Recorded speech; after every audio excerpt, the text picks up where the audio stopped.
Howdy, and welcome to Broken Tool Garage. This is a 3D printed flow ball that I made right here. I'm going to be making another set, so I just kind of drew these up for my 3D printer.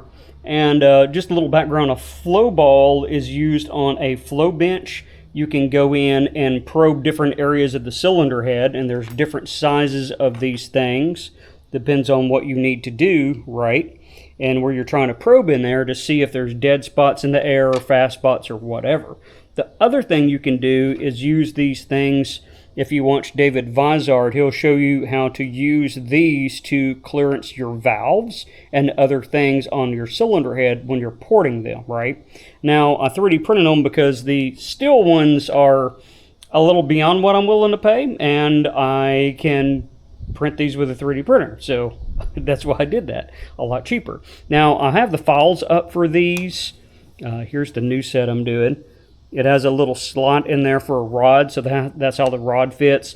And you notice these first ones, I used a 2-part epoxy and left it kind of yucky. So the second round, I'm going to make a little better and use the super glue right there. And you see these flags. This is the rod that I use right here that'll fit down over there so that we have a nice handle on it. And I'll curve that up. So we're going to go through assembling these right here and see how they look. Now, I also printed this instead of a black PETG. I used one of my metallic PETGs, and it looks super cool right there, right? And if you want a little smoother, you can do a little sanding on it. One other thing to note, these are not exactly like this is a 1/2 inch. This is not exactly a 1/2 inch. You're going to be off a few thousandths, maybe 10 thousandths right there. And then this is the 7/16, 3/8, 5/16, and 1/4 inch right there. Now the 1/8 inch I didn't do because you see how tiny that is? That's the 1/4 inch one. So trying to do an 1/8 inch one, yeah, the printer could print it, but my mechanic hands would not be able to put the thing together, right? So let's get into getting these assembled. Since it's thoroughly clear that there's a rod there, right? I'm cutting these rods about 9 inches is what I want it. Basically, I can get 2 of those for each one of these flags. So let's see if I got enough flags. Guess I should have, oh, these things are gripping and falling and everything. So I've got 2, 4, 5. Okay, so 3 of those would make 6 rods, and that's plenty. I can even mess one up and still be okay. So I'm going to go ahead and cut that, and I'm going to cut the flag in off of that, and then I'll get it over in the vise and heat the edge up over here. You can't really see, and do a little bit of curl on there so that we end up with kind of this idea right here going on. And it's ready to go into the flow ball. And since there are 2 halves, we'll have to put all that together very carefully with mechanic hands, and probably start with a big one, work my way down.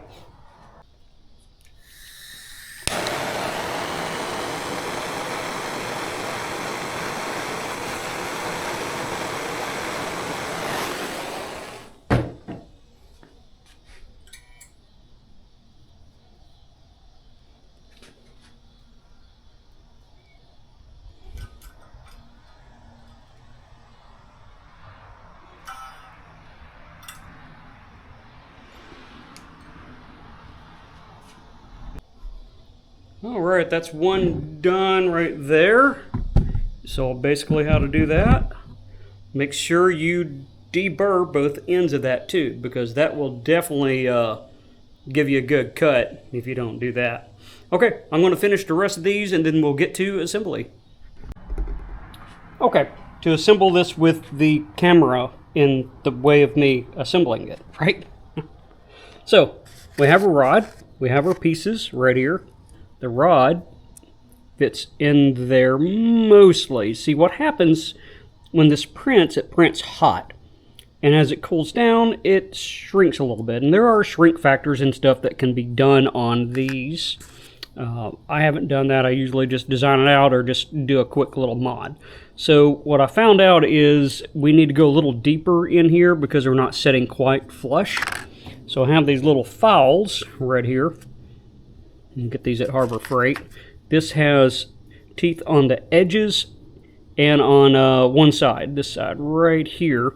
So I'm just opening this slot up just a little bit. And we'll try it out, and we can go a little bigger, and that's fine because that's just room for the glue, right? That's okay.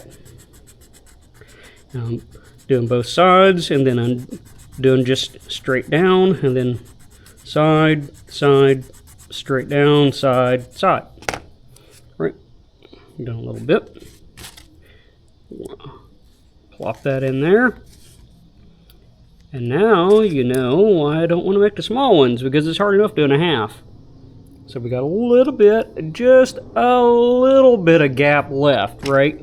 So I'm going to keep working this, and whenever I get that right, then I'll pick back up and we'll get to the gluing. Now I have a couple of them. I do have a round one right here, but it's a little too big around. If you hear cars in the background and exhaust, that's because Tri-State Speedway, they're doing their stuff right now, and I am close enough to them. I don't know if the camera is picking up the microphone is picking it up or not. There's another one of these I was looking for. This one, I may try it. It's kind of rounded-ish with teeth, roundish in teeth, so that may get me more what I want right here. I think we need to go deeper more than anything else. And we'll work this other one over here. Oh yeah, it cooled off, so they're all about out there racing now. We've been like 100 and something degrees. Okay.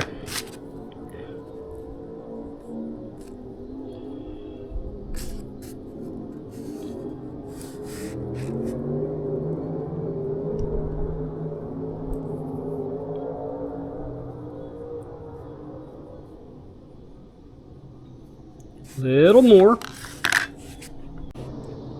Alright, I got it close enough. The other thing is, I forgot, a hacksaw blade is 1/8 inch rod. So, yeah, just going in there and sliding it.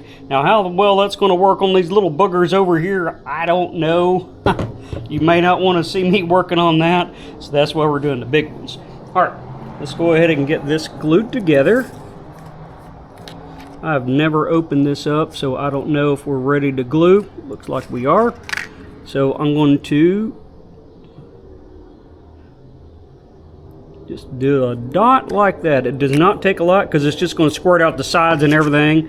Yeah, I'll take the rod, just kind of roll it around a little bit, and I'm also spreading that, trying not to touch it with my hand because it will be permanently attached to that. Or stick my fingers together, right? That's basically what you get with super glue.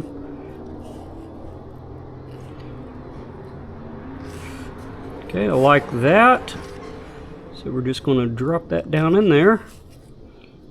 Take that one and turn it the wrong way. And drop that down on there. Right. And squish it. Looks like we still got some coming out. And hold. So I'll have to come back and do a little cleanup. It's still squished out even with that little bit amount, right?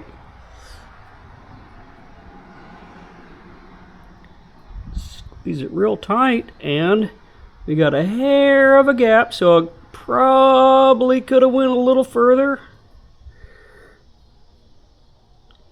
But that's okay. I'm okay with that. And we're lined up. That's the other reason I have these, is I can kind of see my lineup and everything on there, right? Ooh, see, I almost stuck my finger to it. Ha. Well, that'd been funny to have on video. So we are not perfect by any means, but I think it'll get us where we need to go. That's for sure. Alright, that's all we need to do. I'll show you what it looks like with a little bit of cleanup once it dries, if my fingers are not stuck to it. Okay, one more little tip right here. You see how I have the locking pliers? So the half is going that way, so I'm squishing it together. I'm just going to let that set and just give it a little bit so it cures up. Then we're squished together good, and that got the rest of that little bit of a gap out of there. So the other thing is, once it was squished out a little bit, that's what these are. I was squishing it and took a rag and kind of wiped some of the excess off so it'll be easier to clean it up. Got that one finished. Looks pretty good. I don't think I'm going to do any sanding or anything on it. I like it the way it is. That's the way that end looks right there, nice and deburred. So that's our 1/2 inch one. I got all these other little ones to do left, right? So I'm going to be working on those. Now, if you'd like a set of these, I actually have the 3D print profile for this to where you can download it on printables.com, Broken Tool Garage, for free right there. So if you have access to a 3D printer, then that's the way to go right there. Like I said, these are free. Go check it out, printables.com. I'll put the link down below if you want some of these. So as far as me making some for people, I'm a hobbyist. I really don't want to be doing this for other people. It's pretty time consuming, right? But anyways, I appreciate your time and for y'all coming by and sticking with me this far. And I'll see you next time on Broken Tool Garage.